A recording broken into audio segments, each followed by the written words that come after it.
Welcome back, Cyclone fans, to another edition of Iowa State Cyclones Live here on the Voice of College Football Network. I'm Levi Stevenson, and we've been doing this show for about 3 months now, and we've been having a really good time. So far, up to this point, for the last about a month or so, we've been doing a state of the program series. Well, actually, really just last couple episodes. We've been doing a state of the program series, looking at Iowa State's football team, position by position, and just talking about departures, current roster, coming recruits, and just seeing what Iowa State's starters and the depth looks like at each position. We've already covered quarterbacks and receivers with Rocco Becht and Carson Hansen and Abu Sama and Dylan Lee and River Peppers, all headlining kind of that group up there. And then at receiver, where you've got lots of different names that could break out, but you're really looking at Chase Soul and Xavier Townsend as being kind of the lead two guys, with a bunch of other guys that can come up and potentially get lots of snaps. And then the tight ends as well, where you have Ben Bramer back fully healthy, but then you see Gabe Burke will come in and towards the end of the season, especially, have a really nice season and catching and blocking. Then you have other guys, Tyler Moore coming off of injury. Fortunately, we did lose a tight end to a medical retirement in Andrew Keller, which is a disappointing because he was a guy coming out of high school that was very highly recruited. Iowa and Wisconsin both went after him pretty hard. You really would have liked to see him panned out because he had just a nice frame. He was tall. He was athletic. But unfortunately, it just didn't ever work out. I don't know if he ever really saw the field more than a couple garbage time snaps or against an FCS opponent. He just could not stay healthy and unfortunately had to medically retire, which is, you always hate to see that. But you move on. Iowa State's got a very deep tight end room, and I think they're going to be fine there, even without bringing in any new freshmen for that class. I think they're going to be just fine at tight end. One other note of this past week is that we got official confirmation that we had heard rumblings about it in the offseason, but we had gotten official confirmation just today, actually, in the press conference from Matt Campbell. Actually, it was yesterday, from Matt Campbell, that Benny Nagoye has switched from wide receiver to defensive back. Caden, how's it going, man? Thank you. I'm doing great. Wish Iowa State would have won last week in basketball, but we're doing just fine. But Benny Nagoye has moved over from wide receiver to corner, following that same path that we saw for Darian Porter. Now, Darian Porter switched over later in his career, and it was a bigger transition from him because in high school, Darian Porter did not play defense much. But Benny Nagoye in high school did play corner. He played both ways. And as Matt Campbell said, you could argue that some of his better reps and his better tape was at corner in high school.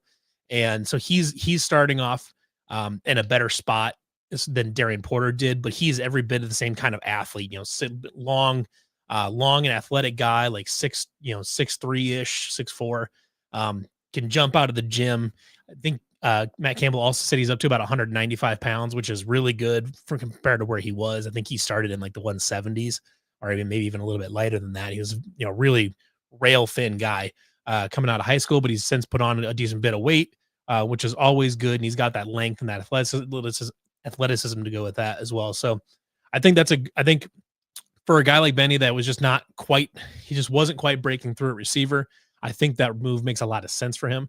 One thing I think that does shut down, which I'm not like sad about it, right? It does shut down my theory that they might move Abu Sama to corner, just because the running back room is really good. Clearly, they believe that Benny can make that transition, and that Abu Sama has a definite future at running back at Iowa State, which is great news because Abu Sama is an explosive runner. You really love to see that. And if he can take that step this offseason and get much better at being patient, finding running lanes, I think he can really flourish alongside Carson Hansen, and that running game can really take off, especially if the offensive line can retool and reload and be an effective unit. So, overall, I think that's a nice move for both Benny, for the team who's going to be looking for more bodies at corner. Is Benny going to be ready to go for the fall to be, pushing for a starter spot? I don't know. I honestly don't know. But it sounds like he's been taking reps at corner since bowl practices. He was taking, really nice reps at corner during bowl practices. So he's been at it for a while. It's not like they're just making the switch in spring ball. They've been at it for a little while, and maybe that gives him enough of a head start in getting ready that he can be pushing for that second spot in the fall. I'd be a little surprised since you have other guys in the roster that have been corners before, and they're a little bit more they're a little bit more up to speed with the coverage systems and things like that. But great move all around for both Benny and the team. So let's get into this week's topic, which is going to be, we're going to start off with the offensive line. So the offensive line for Iowa State under Matt Campbell, and really even going back into Paul Rhodes, has been up and down. There's been years where it's been good. If you look at like the 2020 season when you had Breece Hall going off there, it was, Iowa State, the offensive line was a semifinalist for the Offensive Line of the Year award. But then there's been other years where it really just has not been up to par. You think, especially like the 2021 team where, Breece Hall was really good still, but definitely could have done a lot more with a better offensive line. And, even 2023, they weren't great. 2024, I think they were better. Still need in it. And that was partially due, I think, to the addition of Jalen Travis. I don't know why his name left my mind for a second, but Jalen Travis, the addition of him absolutely helped. Having an NFL guy at left tackle like that, an NFL body, which he showed at the combine this past week, that he is a big time athlete at that position. I think he's going to be rising up draft boards quite a bit over the next month.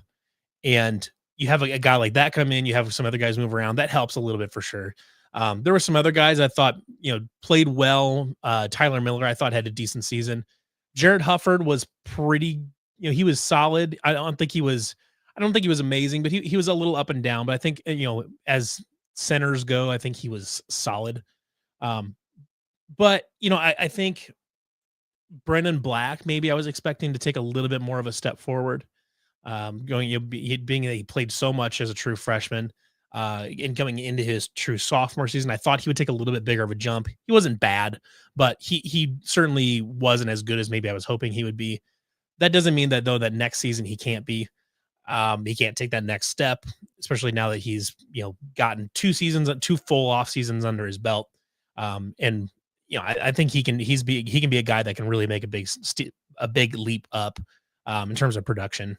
I know that he's a guy that, as the SEC and Big Ten teams have been trying to peel away from the team for a while, he's got the body, he's got the aggressiveness to be a big time offensive line. You just need the switch to come on, and that's where I think that can absolutely happen this offseason for him.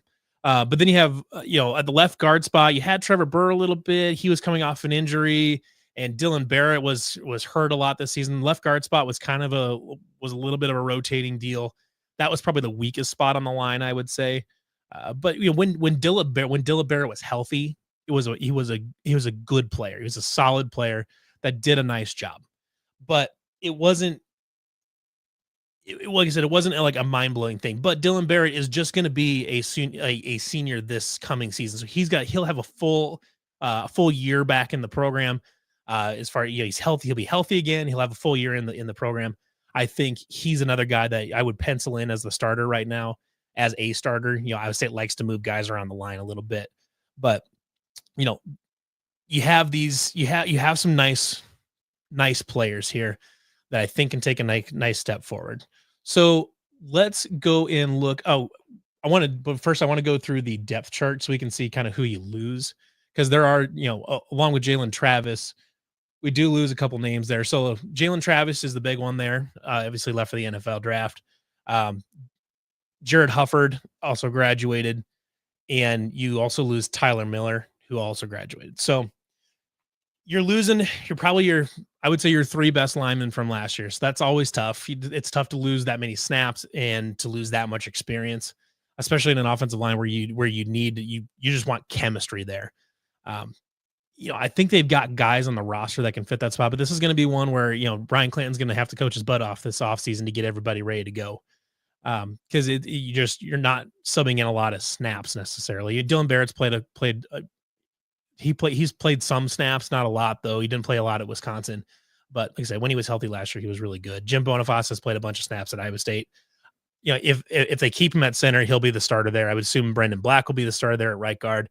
Trevor Burr, if he's healthy, you could put Trevor Burr at left guard and then move Dylan Barrett to the outside. I think that's certainly a possibility if you think that Dylan Barrett's your best body out there. But I want to take a look at I want to take a look at the roster real quick, just so we can kind of see who's here for the spring, in terms of personnel, because there are a few freshmen in here as well. So one of the things too that is kind of a big factor on all of these state of the program things too is the new scholarship limits, where they had to go down to 105. Or not, I shouldn't say scholarship limits, but the new roster size limits is 105. So this all plays into it, because you're a little bit thinner at some positions, and we got to see how they divvy these up, because obviously you've got a ton of bodies here at offensive line. A few guys here. Tyler Morrow's been in the program for a while. I would think he'll factor into the two deep for sure. Is it Dylan Barrett? Dylan Barrett and Brendan Black. I think you can pencil them in as starters along with Jim Boniface. And this is obviously pending spring and anybody else kind of breaking out during spring practice. Trevor Burr, I think, is a guy I think they were really excited about him. He's had to deal with some injuries. I think that's a guy that's absolutely in contention. Maybe you do that. Dalen Hazard is another guy that he's played some. We've heard a lot about him through off seasons and through fall camps and things like that. He's going to factor in. I don't know where exactly, but he's going to factor in somewhere if he's healthy. I would guess he's probably a left tackle type body, along with Gabe Greenlee right there. I think that's 6'7", 310. That's got left tackle written all over it. The names that kind of got dropped by and James Neal is another one there. He's played a bunch of snaps he's played snaps at left tackle, some at left guard. We'll see what they do with him, but he'll factor into the conversation. But the two names that were dropped towards the end of last season as guys that took a big step forward during on the scout team last season were the Helton twins. So that'd be Brent and Wade Helton. Those are two guys. Yeah. I really think they might play into this. That was a name. Those were two names that Matt Campbell brought up a lot in the offseason, especially towards the end of the season in bowl practices and things like that. And usually if Matt Campbell takes the time in a press conference to specifically name check guys and say, hey, these guys have done a really great job during bowl practices, during scout team practices during the season. Those are guys that you can typically look at for the next season and say, these are your contenders at this spot. Now, the tricky part with the offensive line is Iowa State, specifically with Iowa State, is Iowa State likes to, their philosophy typically has been to get the best 5 linemen on the field, period, regardless of position. So they find the best 5, they're the 5 they feel the best about, and they just kind of go with that. So it's that there's ups and it's a double-edged sword. The best 5 is your best 5, and the upside is easy to tell right there, because your best 5 is going to be you have a best shot there. But when if you're playing guys out of position, especially on the offensive line where they're not necessarily comfortable, and especially guys that move to like center or something like that, or if they were like a left guard or a left tackle and you move them inside to the center, playing center is a lot different in Iowa State's offense than playing left guard and right guard, or especially as from the tackles. But so they keep moving guys around a lot. And I'm not a Division I offensive line coach, obviously. So this is not, I can see why they do it to get the best 5 bodies on the field. Personally, would I prefer to see them say, this guy is a tackle, left or right tackle, because most of them tackles can flip sides. So you'd say, this guy is a tackle. This is where we're going to develop him. This is where he's going to be. Same with the guards, same with the center. So that way you can have guys that have played center their entire career playing center the entire time. I'd like to see that personally. I think in an ideal world, that's where you are as a program, is where you can just say, these guys are going to develop as tackles. These guys are going to develop as guards. These guys are going to develop as centers. But Iowa State typically likes to move them around. And once they get into a starting role, they sometimes stay there. If they find like an obvious talent there, like a Jalen Travis, obviously they were never going to move him inside. He was always going to be a left tackle. Jared Hufford for a lot of his career bounced around, between the guard spots and then played center for the last couple seasons. So, they'll move him around a little bit. I think it's mainly been an issue of personnel up to this point where they were needing to get Ryan Clanton's guys in the room. They need to get the guys that are the bullheaded, the roughhousing guys that Ryan Clanton likes to play with. Looking back to like the Trevor Pennings in the world when he was at UNI, the guys that are just out there to eat somebody's lunch. Not necessarily the blue chip guys or the blue chip. Yeah, they're not the blue chip talent guys, but guys that play hard and will play with lots and lots of energy on the offensive line as well. And that's the kind of player that Ryan Clanton likes. And I think they were trying to kind of overhaul that part of the roster. And so you're just trying to get your 5 guys that you felt the best about. And that's why you saw, and that's absolutely why you saw Brendan Black start a bunch of games as a true freshman at right guard. In college, you rarely see true freshmen start at right guard, or not right guard, just anywhere on the offensive line at Iowa State. And even really at any other program too, like even at high level programs, blue chip offensive linemen do not often start. But at Iowa State especially, they typically do not like to start freshman offensive line because they would rather have a slightly less talented but more experienced person on the line versus trying to deal with a raw talent that's just kind of all over the place all the time, which is kind of what Brendan Black was his freshman year. Played really hard, but was often caught out of position a little bit or maybe with some bad technique. And then they cleaned it up a little bit this past season. He was better. He was a little bit more consistent. But you were kind of hoping he'd turn into the true blue road grader, which he shows streaks of at times, but hasn't quite got it together on a game to game, snap to snap basis. I think that's the growth for Brendan Black you'd like to see is being able to do that every snap or every drive or every game. That's his area of growth, but his attitude and his motor on the offensive line is exactly why he played early. So now that you've had a chance to have him in the program for a few years, this is Ryan Clanton's 3rd season, which coincides perfectly with Brendan Black's time here too. You should have guys in the program now that fit your philosophy and that are ready to play. So, offensive line is never a quick fix. It's never something that you can just turn around in a year, even in transfers. Getting a guy like Jalen Travis is great, but you only got him for 1 year, and he didn't. He can't fix the line anymore. So you need to have guys ready to go that have already been playing in your system and that are the kind of guys you want playing there, which I think they've gotten there. They've gotten time to do that. You're in your 3rd year now, so now your freshmen that you recruited should be ready to play. This is where I think we can start seeing. We can really put the rubber to the road with Ryan Clanton and say, okay, where are we at? We've definitely seen growth the last couple of years. We've seen improvement. But this is where you want to see Iowa State's offensive line start to really put together strong games, multiple weeks in a row and really start dictating at the line of scrimmage like Iowa State always wants to with a power running game and being efficient in the passing game. So last season, they did a good job, generally speaking, of keeping Rocco off his butt. If you look at the cumulative statistics, let's see if I can pull this up here real quick. If you look at the cumulative statistics for the year, we're going to get to this in a second here with the defensive line, but I would say did not do a good job of getting after the quarterback last year. But they went even on sacks, which says something, I guess. They only gave up, not even 1.5 a game, 1.2 sacks a game, essentially, which I think is pretty good. Now, part of that is due to Rocco being very mobile and doing a really nice job escaping sacks, so the pressure rate is probably going to be not as nice looking as just 16 sacks given up, but they were long sacks. So they did an okay job of keeping Rocco off his butt, but you could tell that towards really starting with the UCF game and on, you could see Rocco get a little bit less comfortable in the pocket.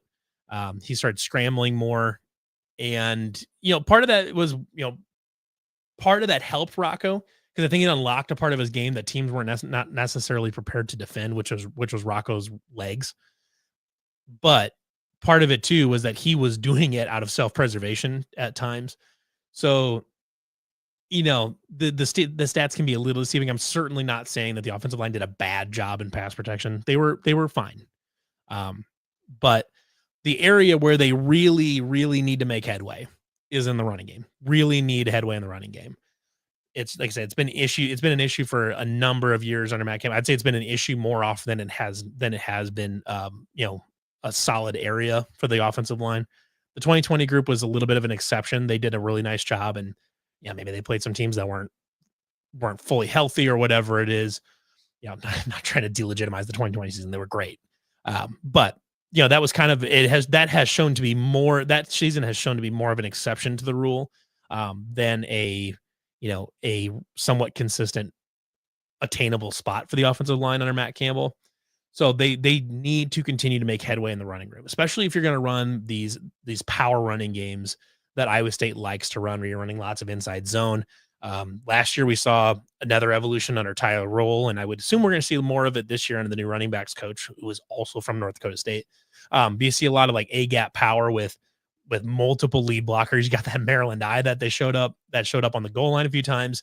They're really trying to get after the power running game, like you have seen from North Dakota State for the last 2 decades. If you're going to do that, you got to have road graders up front. Brennan Black is a great candidate for that. I think Dylan Barrett absolutely can be that. Jim Boniface can be that. They need to find more guys that can be road graders, and that run blocking is by far the biggest room for growth for this team. And if you can establish an average or better, even an above average offensive line as far as a run and blocking unit goes, the ceiling of the running game takes off dramatically. Because you look at the personnel that's on Iowa State's roster. Carson Hansen I would assume, is going to be kind of your quote unquote lead back, though they really haven't had a workhorse back since Breece Hall and David Montgomery. They've really spread the carries around quite a bit. But Carson Hansen is very good at running through the interior of the offensive line, and finding room there, and then making a linebacker miss and getting 6, 10, 12, 15 yards, whatever it is. He did show some explosiveness, like against Baylor. He took that long run to the house, but it's not necessarily his game. But you get him a little bit extra room, and all of a sudden he can turn a 4-yard carry into 8 pretty quick if he can get just an extra couple feet of space, or he gets one more block. That opens up Carson's game big time. Then obviously the person who stands to gain the most from an improved running blocking unit is Abu Sama, who is the home run threat in the room. He's a guy that up to this point in his career has been a little bit boom or bust. He either takes it a long ways, or he gets a couple yards, or he gets stopped at the line or something like that, because his vision is not as developed as his athleticism or as his elusiveness is. So right now he gets a little impatient. He doesn't do a great job of finding his running lanes behind a blocker. He doesn't do an awesome job finding, running behind his blocker, or seeing where the gap in the line is going to be versus where it is right now. He's not great at anticipating that and then punching through. He's still great if you can get him in space and he can has an opportunity to run past somebody or make a guy miss. He's great. He's still very good at that. And I think you can absolutely use him like that as much as you want. But if you can have him be able to run off tackle and have a lead blocker in front of him and have some room to run, his elusiveness becomes way more valuable to your team. His home run capability becomes way more valuable and more consistent by unlocking that part of the game. Because for a long time, Iowa State running backs have kind of just had to deal with, you're going to get hit at the line of scrimmage, and if you can make a guy miss at the line of scrimmage, you can get yards after that. But your job starts at the line of scrimmage, not 3 or 4 yards downfield like you'd like it to be. It's not. Is it a realistic expectation to say, Iowa State's going to get 4 yards of push before a defender touches a running back, every time? No, it's not realistic. And at the Power 5 level, it's just not going to happen. You're not like Boise State, where you can just obliterate everybody you play and do that, and then you have a great running back that takes advantage of that. In the Big 12, in the Power Conference, you're not going to be able to do that. not on a consistent basis. But if you can get it so that the guys can get a couple yards downfield before they have to deal with contact, that helps out a guy like Abu Sama so much. It helps Carson Hansen. I mean, it helps everybody. That's, I'm not breaking new ground in analysis here by saying good offensive line play helps your running game. But Iowa State specifically has the personnel right now to really see massive returns on even incremental game for the offensive line, just because of the way their blocking schemes are set up, where you usually have extra blockers in form of H-backs and tight ends, or even sometimes a pulling receiver, not pulling receiver, but a pulling guard, and then a receiver coming in on a jet motion. They use those guys as light lead blockers too. If you can get really good offensive line play along with those extra blockers, all of a sudden you open up tons and tons of extra space, especially in the interior of the offensive line there, like we saw a number of times last year, where they'd have two H backs that would sit there and funnel right through the A gap, and then they each pick off a linebacker, and then Carson Hansen just bursts straight through and carries another guy for 5, 6, 7 yards, and you get a 10, 15-yard gain just like that. And that's, it's almost entirely built on the back of a good run blocking scheme. So if your offensive line can generate that push on its own, and then you have those auxiliary blockers, things take off from there. So we're going to see, as far as personnel goes, we're going to see more of this after spring. We'll hear more, and really, hopefully, I don't think we're going to see any sort of I don't think we're going to know any sort of consistent rotation publicly anyways. I'm sure the program will have an idea, but I don't think we're going to know as a fan base, the people, I don't think are going to know what the rotation is going into fall camp necessarily, because I think they're going to try out a lot of guys there. They typically do rotate quite a few people on the offensive line. I would guess probably 10 a game, I would imagine. So, I'm not expecting to see a firm rotation or depth chart or anything like that coming out of spring. That's not typically what Matt Campbell does, but a lot of those guys I think have a chance when they're coming back. And then the Helton twins, I think, would be two guys that didn't play really last year that have a good chance to break into the rotation this year. So let's then switch gears over to the defensive line. Let's see here. We're going to switch gears over to the defensive line now. Now, this unit has been, on average, better than in the Matt Campbell era. In general, they've been a solid unit. They've had really good pass rushers in the past, and that's part of a big reason for it. You had Jaquan Bailey for a long time. That was one of the best pass rushers in school history. I mean, arguably maybe the top 5 one for sure. I would say arguably second or third best maybe in school history as far as pass rushing goes, and then, no doubt about it, Will McDonald, the sack machine himself, the Big 12 Conference's all-time leading sack, all-time leading sack artist. And when you have complete and total game wreckers like those two guys, like Jaquan Bailey and Will McDonald, the defensive line's job gets a lot easier. Right now, I don't know if Iowa State has that game record on the team. Now, that doesn't mean that they can't find one, or that doesn't mean that one can't emerge. But there isn't a guy that I'm looking at on the team right now that you can look at it like, okay, this is the guy that teams are going to have to game plan around. They're going to have to, Will McDonald was so good that teams had to warp their entire defensive game plan. Their entire protection scheme had to revolve around Will McDonald. And that was who they had to devote basically all of their attention to. And then then you just dealt with everybody else as you went. I don't think there's anybody on the roster right now. It's certainly not at this point in time that you're going to look at and be like, okay, this is the guy as an edge rusher. Now, there is a guy on the roster in this position room on the defensive line that is someone that you have to game plan around, but he's in the interior, and that is Dominic Orange.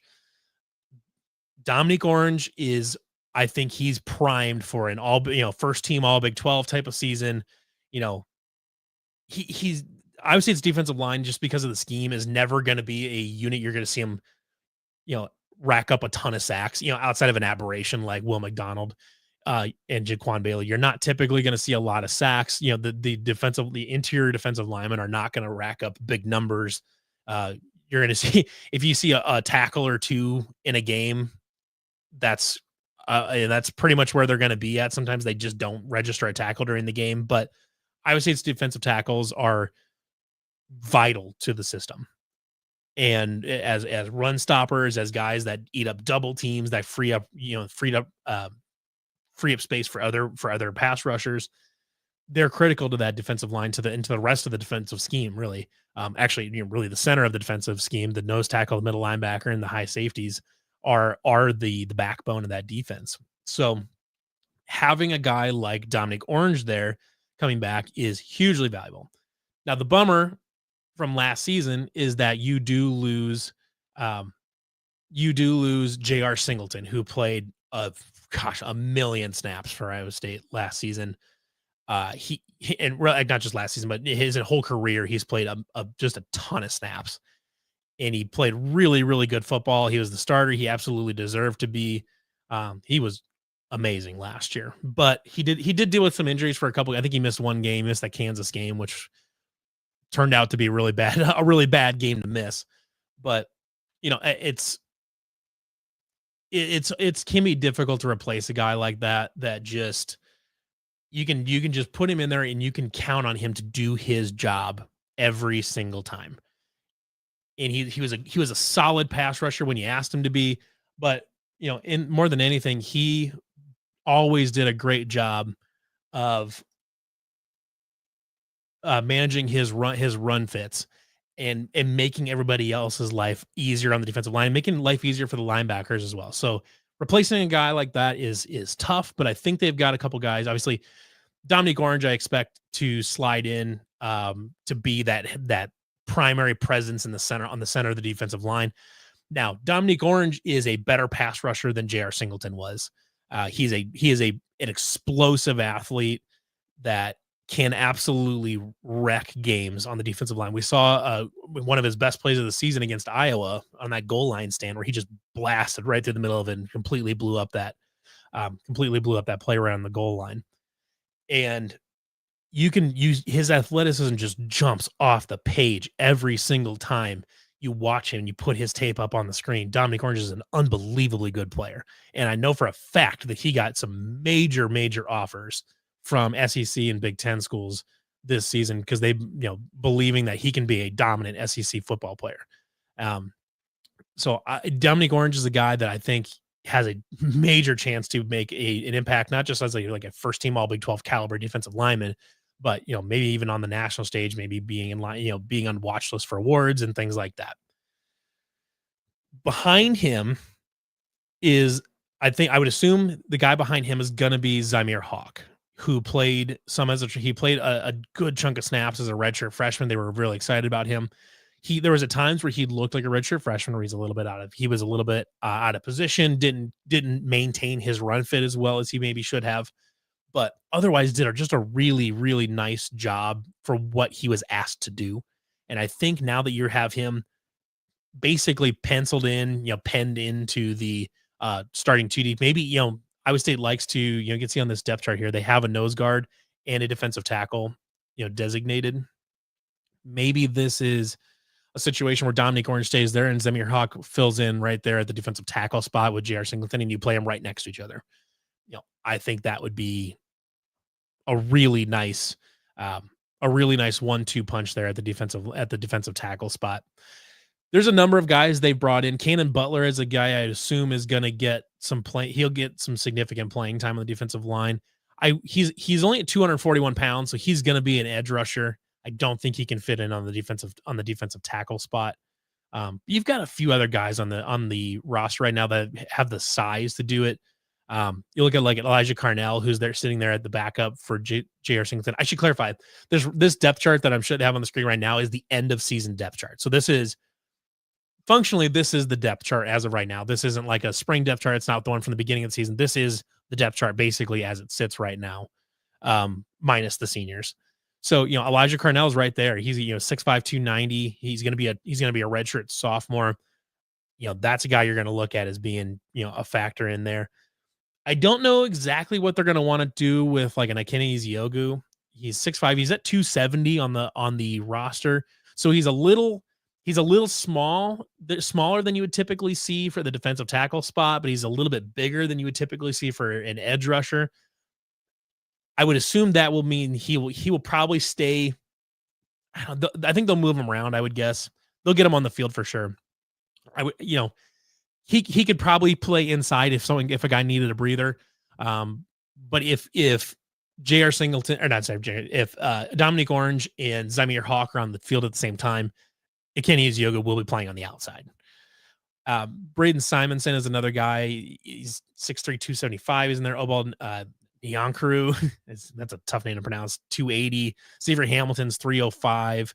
You've got some size there, but most of these guys that they recruit are typically like kind of hybrids that they can move inside outside where you're hanging around at the 250 to 270 pound range. You do have some young cats in the room though. And some in that transfer in. Cannon Butler said from UNI, he'll be an edge rusher. Let me pull up the actual roster here since we're kind of off the depth chart now. So sort this here real quick. There we go. So Cannon Butler right here he's the transfer from UNI, 6'6", 241, pretty good size. He was productive at Iowa State. I think he's a guy that can. Is he going to be a starter? I don't know. He's not necessarily in the. He's just brand new to the defensive system. We'll see. They're not going to bring him in if they don't think he can contribute. Like I said, I don't know if he's a starter right away, if he's more just a rotation player, but I would be shocked if we didn't see him on the field, in August against Kansas State and Ireland. Guy, so all gas, no breakfast brought up another name here that I think is worth talking about, which is Samuel Same. He's going to be going into he's going to be a redshirt junior this season. So he's been in the program for a few years. His issue is he's always been a little undersized. He's kind of had the Will McDonald problem where he just hasn't been able to put on the weight. But he's right now on the roster. He's 6'5", 225 right up here. 6'5", 225, which, good height, a little light for the defensive end spot. So if he can put on a little bit of weight this offseason, get up to 235, 240. 240 is a big difference from 225 when you're talking about this kind of thing, as long as you can keep your athleticism. So this is a guy I think absolutely can figure into the pass rusher, equation. Another guy that has been in the program for a long, long time and used to be a linebacker and he moved to an edge rusher before last season, which is Miles Mendezun there. He's going to be going into his last season as a redshirt senior. It would not shock me to see him start given his experience. And I think they really think he can do quite a lot. He's a very athletic. Like I said, he was a linebacker. He's a very athletic guy. And if he's got the motor for it to really pin his ears back, and I think he can be a good pass rusher there. But that's really the entire question for Iowa State on this defensive line is, where is your pass rush coming from? Is it going to be from the edge rushers? Is it going to be from stand-up rushers like a Caleb Bacon or like a Will McLaughlin or something like that? Are you going to use your linebackers primarily as your pass rushers? Can you find a guy on the defensive line that can do what Will McDonald or Jaquan Bailey did, where they can be a dominant, they can win their one-on-one battles often enough where you can let other people cause more chaos on the other side of the offensive line and teams have to game plan for him? They need to figure that out because, like I said, last season they did not do a good job of getting to the quarterback. 16 sacks isn't a great number, but the pressure rate can't be a lot higher than what that was. They just didn't do a good job of getting pressure on quarterbacks. Sometimes they did an okay job of getting guys to move out of the pocket. You look at against UCF and West Virginia. Now those are running quarterbacks, so they're looking to run. But you did an okay job of moving them out of the pocket a little bit. But there are other teams, like especially if you look at like Kansas, Jaden Daniels had all day to stand around. Now against Kansas, you were missing J.R. Singleton and I believe Dominic Orange, and both Singleton and Dominic Orange. So that was already bad news as far as trying to get pressure on Jalen Daniels, I should say. But no, either way, that game, he had all day to throw and he eviscerated Iowa State's defense. So no matter what, the Big 12 has solid quarterback play on a number of teams. and you just can't let these guys sit back there and dice up your defense. Um, Now this season should be different because, knock on wood here, your linebackers are all healthy. Everybody's healthy, which was by far the biggest issue for the defense last year. Now, it wasn't necessarily personnel.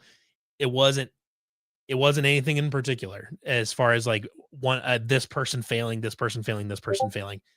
When you have so many injuries across the board, at virtually every position, I mean, the secondary wasn't completely banged up. Well, I shouldn't even say that because Bo Freeler had a lot of problems. Malik Verdon had tons of injuries. You know, they were the healthiest group, but you still lost two of your starters towards the end of the season. They played, Bo Freeler played in the bowl game and all that, obviously, but he was banged up all the hell, and Malik Verdon didn't play in a few games. But the linebackers, we'll talk about them on the next edition of the state of the program here. But linebackers were decimated. The defensive line had tons of injury problems. When you have a defense that is playing with so many young guys, with so many freshmen, you spend just as much time trying to cover for guys that don't know where they're supposed to be as you do actually playing your own assignment. So when you're playing with all these injuries, and you're, especially if you're last season you're missing J.R. Singleton or you're missing Dominic Orange or whatever it is, makes everybody's job a lot harder when you're losing your game changers at those positions. This time, everybody is theoretically healthy right now, which is a good sign because I think last year, if Caleb Bacon is healthy and you don't, if Will McLaughlin and Caleb Bacon are healthy to begin the season, maybe Carson Willich even, I think the defensive unit as a whole, you see a much better, more consistent unit where they were good for a good chunk of that season, but then as the injuries started to really take their toll, I would say its defense went from being a really high end, borderline like elite unit, and it just chipped away to the point where it's like you can hold them to 30, 35, but you're really asking your offense to win the game I would say the last 4 or 5 games of the season. The bowl game, the conference title game, I would say back to the UCF game is where you can look at that as saying this is where the defense really started to slide down, just because the injuries have piled up and piled up and piled up. But now that you get Caleb Bacon back healthy, and they'll use him all over the place, he'll drop back in coverage. But where Caleb Bacon is at his best is when he can be as a stand-up edge rusher, and he can transform the defense when he can be a stand-up edge rusher. I'll elaborate more on this when we go over linebackers, but I think having everybody healthy is going to be a much bigger factor than a lot of people are going to realize, especially a lot of people outside of the Iowa State, football sphere of consciousness. I think you're going to see Iowa State being healthy making a huge difference this coming season, assuming they can stay healthy. So I think there's potential here, but you got to find rushers that can get to the quarterback, the guys that can win one-on-one matchups. Maybe it's Samuel Same. I think Trey Verdon, who is the younger brother of Malik, 6'2", 225. He's the same size as Samuel Same, but a freshman that's undersized is a lot different than a redshirt junior that's undersized.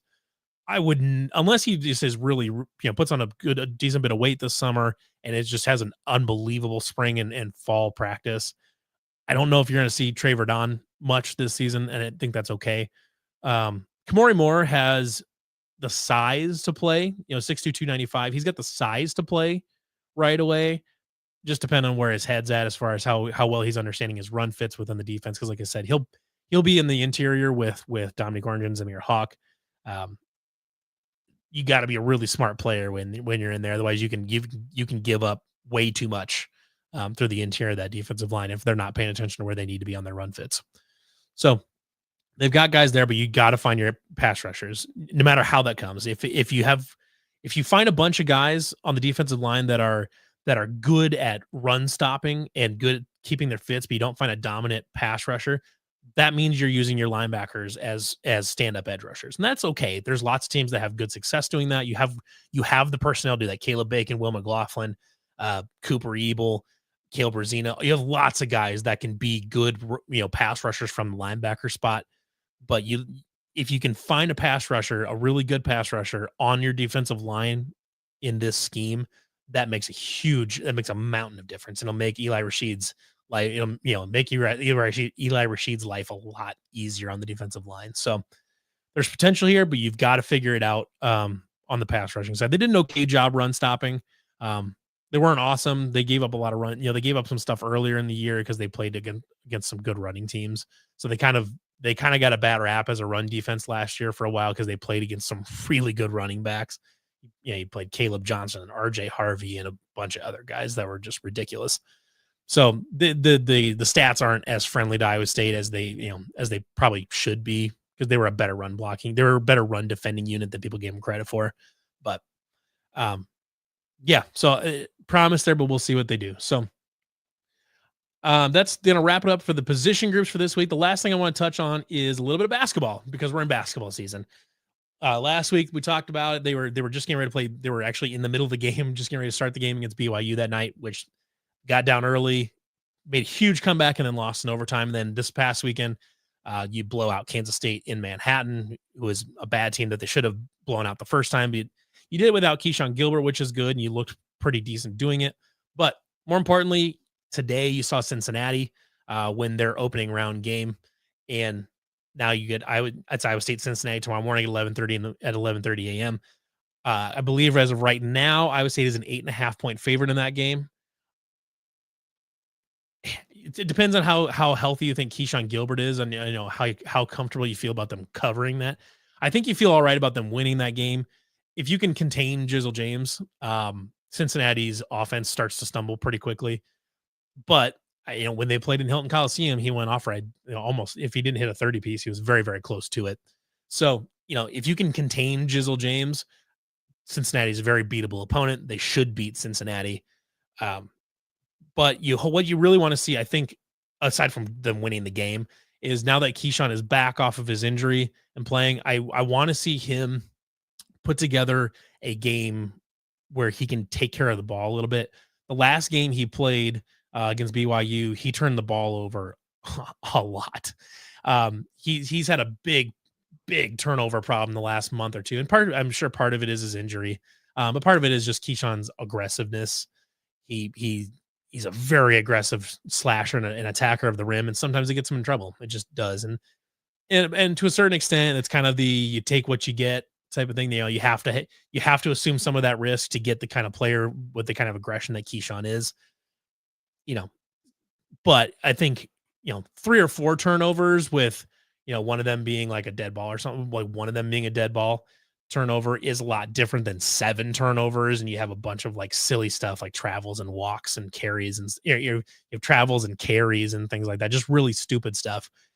So I want to see Keyshawn play a clean game.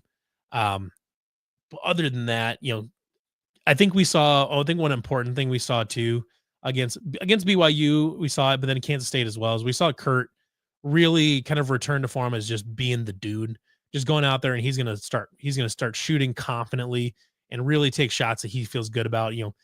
Is he going to make all of them? I don't, no, but if he can stay around 40% and take a good volume of threes, he can get back to being the 18 point a game off the bench scorer that we saw for the first chunk of the season. He's had a little bit of a rough patch the last few weeks, but this is a game that, you don't need a get right game necessarily, but you put together a good performance in Kansas State, and the last month and a half for Iowa State basketball has been marred by inconsistency.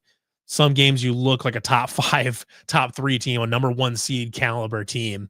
And then there's other games where you lose to Oklahoma State on the road, or you lose at home by 20 to Kansas State. You need consistency. This is your time. You're going to be playing up to 4 games in 4 days. This is going to be a big test for Iowa State's consistency, and a big, test for their health too, as well, for a team that's had a lot of health issues. So I want to see a good game. Just go out and play a clean game tomorrow. You don't have to win by 30, but go out and win the game, play clean, and, just shut down Jizzle James, or, slow him down so he's only at 15 points instead of 30. and then move on, go play BYU the next round and try to get your revenge on them. So either way, promising. I think there's a path to Iowa State to get to Friday and play on Friday and Saturday in the Big 12 tournament. But more importantly, you want to see a couple really nice games here where they can play consistently. They can continue to turn teams over. They start knocking down shots. They keep generating good shots. You see Kurt get back to form. Keyshawn starts playing a little bit cleaner. So that way you can be riding a good trend going into the NCAA tournament, where I would guess you're gonna be a 3 or 4 seed. I would say right now, as long as you don't lose tomorrow, you're probably a 3 seed. So get a 3 seed in the tournament, and then you go from there. We'll see if they can put together 6 wins in a row in the NCAA tournament. I don't know if they can, but we'll see. Putting together 3 or 4 games, putting together 2 to 4 good games in a row in the Big 12 tournament will do a lot to establish confidence within the fan base as to, okay, these guys can put together a string of good games in a row rather than having 2 up, 1 down, 2 up, 1 down, like we saw or even 1 up, 1 down, like we saw for a lot of the last month or two. So that's going to be all for this week, everybody. Thank you for tuning in. Got a really nice audience this week. So everybody, for anybody that has not watched the show before, I'm here every single Tuesday at 7 p.m. Central Time here on the Voice of College Football Network. We're going to be, obviously, this is going to be mostly football going forward, but we are also going to touch, as long as Iowa State basketball is still playing, we're going to be talking about Iowa State basketball a little bit too. I'll make sure to always take some time at the end of the show for that. The next show is going to be, I'm going to be off next week because I'm going to be in Kansas City for work. So unfortunately, I'm not in Kansas City this week, but I have to be in Kansas City next week. So I'm going to be off next week. Going to be back in 2 weeks. So on the 25th, I'll be back. We're going to talk about the linebackers and maybe even just the secondaries in general for that. So for the state of the program previews. And then, like I said last week, I'm working on, I've got a guest lined up. He's currently a little bit preoccupied with spring practice. So as soon as I can get a date set for them, I'll be very excited to hype up for this interview that I'm very, very excited for. Just got to get a date finalized when he gets a little bit of time. So everybody, thank you for tuning in. Like I said, I'll be here again in 2 weeks at 7 p.m. Central, every Tuesday here on the Voice of College Football Network. Please like and subscribe to this video. It helps us get it out. This is a new channel, so sometimes it's hard to get these new channels into the algorithm so we can find it. But everybody, if you can, like and subscribe and share it around. If you find some good information, share it around with your friends too. So thank you, and we will see you all again in a couple weeks on the 25th. Go State.